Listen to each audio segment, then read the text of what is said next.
Alô, bom dia, estamos de volta nesta segunda-feira, 6 de janeiro de 2025, sejam todos bem-vindos.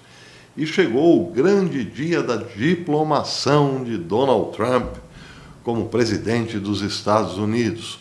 Hoje, à 13h, horário de Washington, D.C., congressistas da Câmara e do Senado se reunirão no Capitólio para contar os votos dos delegados, para contar os votos do colégio eleitoral. Os votos chegarão em caixas pomposas, serão abertos e contados. Quem presidirá a sessão será, claro, o vice-presidente dos Estados Unidos, ou melhor, a vice, Kamala Harris. Bem, hoje é sim um dia para ficarmos de olho em Washington. Aliás, no horário do Brasil será às 15h, porque existe a perspectiva de que alguns congressistas acabem se opondo à contagem dos votos. Explico. Quando os votos forem contados, qualquer congressista referente ao voto de determinado estado ou do seu estado pode sim objetar, pode fazer uma interpelação à presidência dizendo que não concorda. Claro que isso será por escrito, porque a nova lei determina assim: o congressista que não concordar com o voto que está sendo lido, ou não aceitar o voto, deverá apresentar por escrito o seu protesto com a assinatura de pelo menos 1/5 do seu partido. E isso será depois discutido pela mesa presidencial do Congresso. Pois então teremos essa possibilidade também. Mas o que a maioria está dizendo é que será tão tranquilo, muito mais tranquilo, aliás, do que foi o 6 de janeiro de 21, quando Pence presidiu a contagem dos votos. Porque, dizem muitos, Kamala certamente fará um discurso minimizando a sua derrota, mas ficará tudo por isso mesmo. Essa é a perspectiva. Eu fiz um vídeo muito polêmico na semana passada, porque disse aqui que muitos congressistas democratas estavam pressionando Kamala Harris para não certificar o loirão. Muita gente achou que eu estava afirmando que Kamala Harris nem participaria da sessão. Não, eu não disse isso. Eu disse que havia uma pressão. Sim, muitos democratas chegaram a dizer, inclusive, que o próprio Pence errou, porque, afinal de contas, ele era da chapa perdedora, nem deveria ter aceitado. Que coisa estranha, né? Para justificar, claro, uma possível ausência de Kamala Harris na sessão. Bem, tudo isso hoje será sepultado. Saberemos com certeza que não houve nenhum tipo de transtorno, por assim dizer, e Trump seguirá tranquilo na sua diplomação até o 20 de janeiro, quando ocorrerá a cerimônia de posse. Seja como for, é importante, hoje, o dia 6 de janeiro é muito importante, porque saberemos finalmente se Donald Trump foi certificado ou não. Deverá ser, claro, uma certificação tranquila, como dizem quase todas as vozes. Porém, contudo, fica a expectativa, não é mesmo? Pois é. Bem, agora eu vou tratar de um assunto bastante delicado para mim, porque envolve uma pessoa simplesmente adorada hoje pela maioria dos meus seguidores. E eu tenho muito receio de entrar nesse terreno espinhoso ou até mesmo minado para alguns. O problema em relação a Elon Musk. O que está acontecendo com o X? Prestem atenção, um artigo muito importante publicado no fim de semana pelo Conservative Treehouse, que disse o seguinte: Elon Musk e seus engenheiros do Twitter, ou melhor, da plataforma X, têm agora um sistema de engajamento e informação de usuários de inteligência artificial conhecido como Grok. Você pode fazer basicamente perguntas ao Grok de inteligência artificial e ele, claro, fornecerá respostas com base nos valores codificados dos engenheiros que o construíram. Recentemente, diz o Treehouse, as pessoas notaram uma mudança na plataforma X, pois Elon Musk anunciou que o algoritmo estava sendo modificado por sua equipe. Então as pessoas começaram a se envolver com Grok e fazer-lhe perguntas sobre suas contas de usuários, as mudanças de status evidentes das modificações algorítmicas e o aprendizado de inteligência artificial, que é codificado pelos engenheiros de Musk. Perguntando essencialmente a inteligência artificial, chamada Grok, as perguntas recorrentes eram as seguintes, de muitos. Como você me percebe? Por meio do meu conteúdo? Bem, a questão aqui é a seguinte, muita gente está perguntando isso a Grok porque percebeu que as suas visualizações caíram bastante nos últimos tempinhos. Então, é por isso que essa é uma pergunta recorrente ao Grok. Como você me percebe? Ou então, como por meio dos meus conteúdos você me percebe? Ou o que você acha de mim? Ou então, por que as minhas visualizações caíram?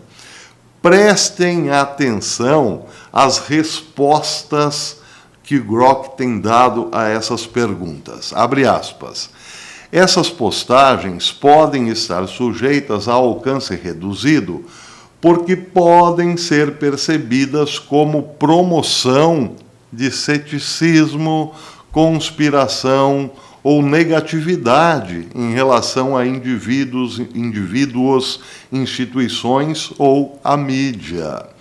No entanto, sem uma visão direta dos algoritmos de X ou feedback específico de X, ou X, a plataforma, elas são especulativas com base no comportamento geral da plataforma em relação a conteúdo negativo. Lembre-se, diz o Grok, as plataformas geralmente visam reduzir a visibilidade de postagens que podem levar à desinformação, assédio ou a uma experiência negativa do usuário. Essa é uma resposta recorrente do Grok. Aí, diz o Conservative, quando perguntado sobre como evitar que a plataforma X diminua a visualização ou a voz dos usuários, outra resposta típica do Grok é a seguinte, abre aspas, não critique seu governo, não critique governos estrangeiros, não fale sobre teorias da conspiração, pare de dizer às pessoas, pare de usar o termo fuck you às pessoas nos comentários e não acuse funcionários do governo ou membros da mídia de má conduta ou desonestidade. Essa é também uma resposta recorrente do Grok. Não critique seu governo, não critique governos estrangeiros, não fale sobre teorias da conspiração, pare de dizer às pessoas fuck you nos comentários e não acuse funcionários do governo ou membros da mídia de má vontade, de má conduta ou desonestidade. Bem, aí diz o Conservative Treehouse, esses são os parâmetros criados por Elon Musk e seus engenheiros do X. É isso que controla o alcance da fala na plataforma. Primeiro, é assim que Elon Musk, defensor da liberdade de expressão, está estruturando o algoritmo dentro de sua plataforma X? Bem, esses são os seus valores certificados conforme exibidos pelos engenheiros que ele contratou. Os engenheiros de Musk transcrevem seus objetivos em códigos e os implantam dentro do algoritmo que controla o conteúdo do site e restringe ou amplia a influência dos usuários. Então, é preciso ler isso novamente. Não critique seu governo, etc., etc., o que disse Grok. Muitas pessoas vão ignorar isso e simplesmente dizer, isso é uma plataforma de mídia social que não importa muito. Porém, esses mesmos valores codificados, diz o Treehouse, estão sendo criados pelos mesmos engenheiros de tecnologia que atualmente constroem a interface tecnológica do estado de vigilância com o governo. Essa mesma perspectiva, o que o CEO da Palantir, Alex Karp, descreve como valores codificados, está sendo escrita no código dentro do software de reconhecimento facial e segmentação da Palantir. O governo dos Estados Unidos já assinou bilhões em contratos com essa empresa para esses produtos de inteligência artificial.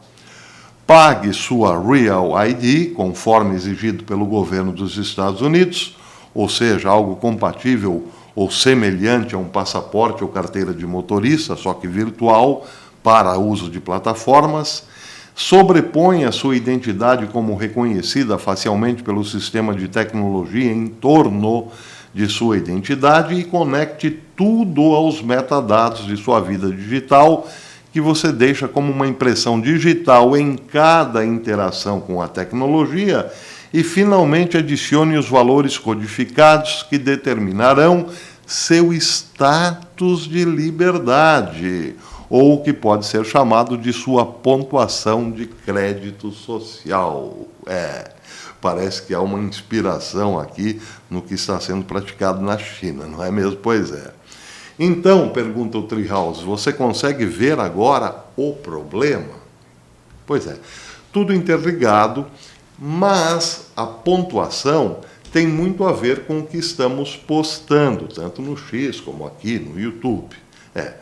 Isso nos coloca uma espécie de tarja, uma tarja do tipo, este sujeito é tóxico. Então, todas as vezes que entrarmos nas plataformas, nas redes sociais, entraremos com todo esse histórico para aqueles que nos vigiam.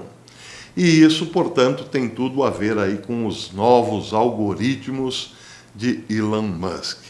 Mas o informativo Treehouse, o conservativo Treehouse, vai além. Ele diz o seguinte: o que estamos testemunhando evoluir no X são as impressões originais de como os produtos de inteligência artificial do Vale do Silício se envolverão em nossas vidas. Esta é a parte central dos valores codificados da montagem de inteligência artificial. Larry Ellison, Elon Musk, Peter Thiel, David Sachs, Vivek Ramaswamy, J.D. Vance são todos partes da rede tecnológica que constrói esse sistema para influenciar e controlar no futuro. Por isso que estou ainda muito preocupado em dar todas essas notícias, porque quando falamos de Elon Musk hoje, estamos, claro, falando de uma espécie de semideus, porque ele tem conquistado corações, justamente por se meter contra pessoas notoriamente consideradas más em vários lugares do mundo, como agora, recentemente, no Reino Unido.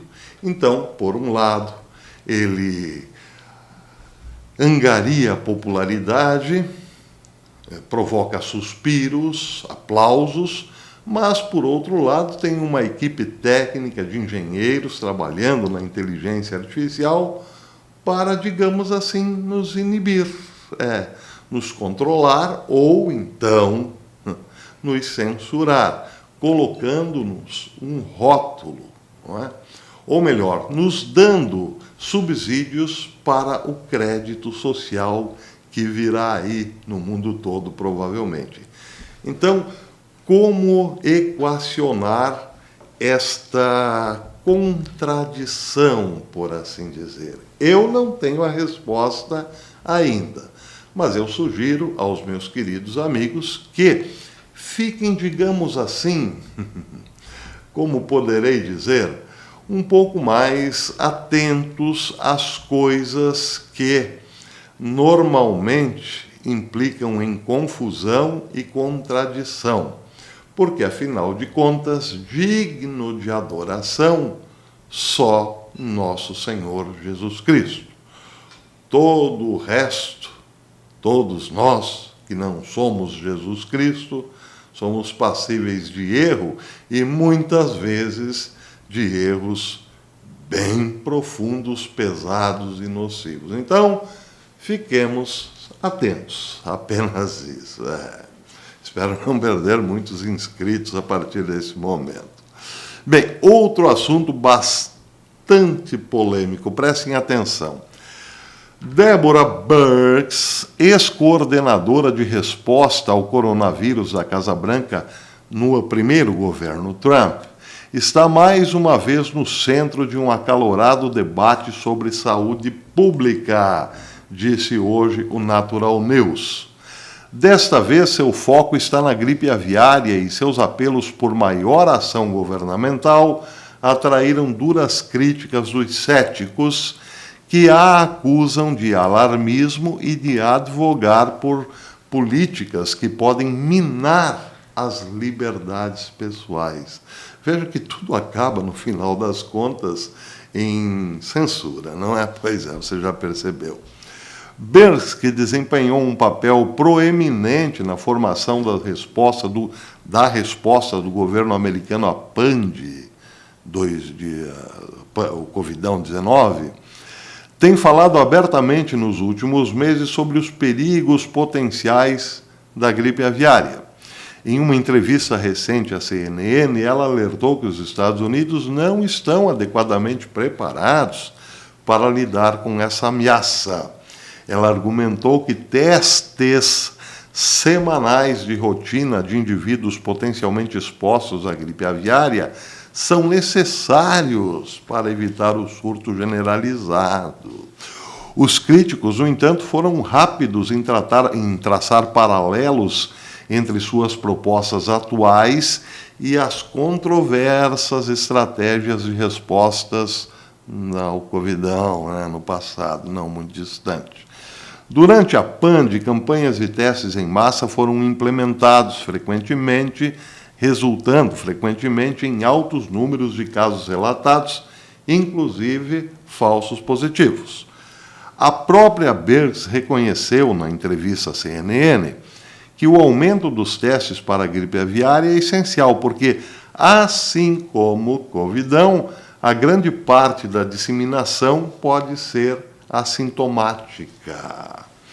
Essa abordagem, diz o Natural News, levantou sobrancelhas entre aqueles que a veem como uma repetição do que eles descreveram como propaganda pandêmica do passado. Parece a mesma coisa, segundo o Natural News.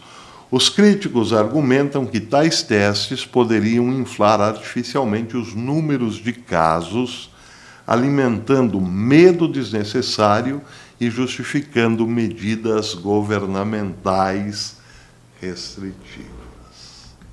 Eu vou ficar por aqui, mas eu acho que nós já temos subsídios suficientes para imaginar o que está sendo tramado aí em relação a tudo isso, não é? Justificativa de medidas governamentais restritivas. Seria uma reedição do Fique em Casa, economia nós vê depois, fiquem todo mundo nas redes? Bem, todo mundo nas redes, mas sob condições, porque já estão aí em andamento, aliás, muito adiantado o projeto dessa chamada identidade, não é? A chamada identidade virtual, podemos dizer assim, junto com os créditos sociais, que tem tudo a ver com o que eu falei a respeito desta estranha mudança da plataforma X. Mas, por enquanto, não me aprofundarei nesse tema, porque, como disse no começo, este é um terreno bem espinhoso. Eu não tenho aqui a quantidade de inscritos que eu perdi, mas provavelmente, neste momento, já perdi muitos amigos. Fazer o quê, não é mesmo? São notícias que precisam ser dadas. Para terminar, quero mandar um super abraço para o Rui Gonzaga, que tornou-se membro desse canal. Ele me escreveu dizendo: professor, você foi a melhor descoberta no YouTube em 2024. Fiz a minha inscrição e me tornei membro do canal e acompanho todas as suas postagens. Me mande um abracito. É legal essa sua saudação. Então, Rui Gonzaga, um imenso abracito, é mais que um abracito, porque o seu comentário realmente me comoveu. Ele disse que eu fui a melhor descoberta no YouTube em 2024. Ficamos todos felizes aqui em casa, muitíssimo obrigado, isso realmente nos incentiva e muito.